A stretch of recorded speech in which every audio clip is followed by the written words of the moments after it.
বহরুর সুস্মিতা ঘোষের এফসিআই গোডাউনে ইডির তল্লাশি। দক্ষিণ চব্বিশ পরগনার জয়নগর থানার অন্তর্গত বহরুর সুস্মিতা ঘোষের এফসিআই গোডাউনে ইডির তল্লাশি শুরু হলো। সকালে হঠাৎ ইডির অফিসাররা এসে উপস্থিত হন। তারা ইনফরমেশনের মাধ্যমে অতর্কিতভাবে বহরুতে এসে উপস্থিত হন। তল্লাশি শুরু হয় গোডাউনে। ইডির গোডাউনে আসার পর উৎসাহিত জনতার ভিড় জমে যায়। তারপর ইডির অফিসাররা গোডাউন থেকে সুস্মিতা ঘোষের বাড়িতে এসে উপস্থিত হন।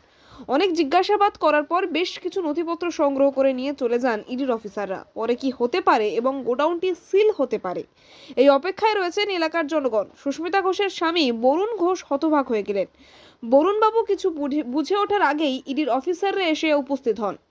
ইডি আধিকারিকরা কি কি তথ্য নিল, কি জিজ্ঞাসাবাদ করলো, পুনরায় কি আপনাকে জিজ্ঞাসাবাদের জন্য কি ডেকেছে? ভারতবর্ষের যে কোনো জায়গায় তো এনকোয়ারি যেতে পারে। এনকোয়ারি যাওয়া মানে আমার কাছে যা খবর আসছে বা আমি যা শুনছি, আমি যেন মনে হচ্ছে আমি চুরি করেছি। তাহলে এনকোয়ারি আসা আর চুরি করা কি এক হলো?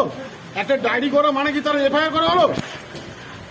এটা কি হচ্ছে? এটা আমি একটা মানুষ, আমার ওয়াইফের ক্যান্সার, সেই অবস্থা আমি এসেছি এখানটায়, সেই সকালে এসেছি।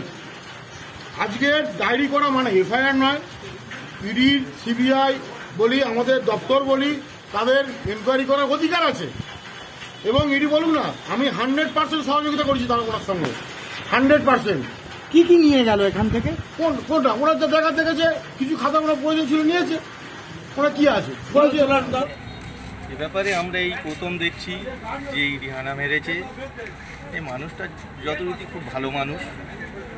হ্যাঁ, আমরা দীর্ঘদিন ধরে দেখে আসছি। এটা কার গোডাউন? এটা এটা হচ্ছে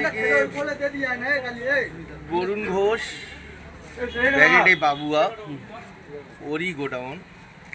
ও স্ত্রীর অসুখের কারণে ওই চালায়।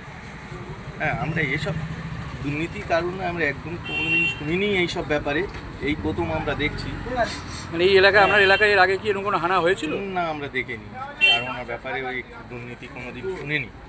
বহরু থেকে তপন কুমার দাসের সাথে উজ্জ্বল বন্দ্যোপাধ্যায়ের রিপোর্ট, ডিএন নিউজ বাংলা।